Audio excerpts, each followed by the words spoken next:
Good morning, students. How are you? Hope you all are well.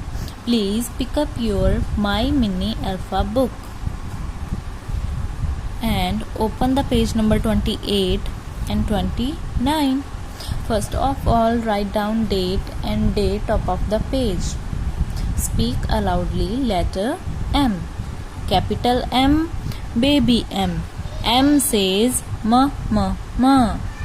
M for mat, M for man, M for moon, M for milk, M for magnet, M for mask, M for mango, M for mouse, M for monkey, M for mirror.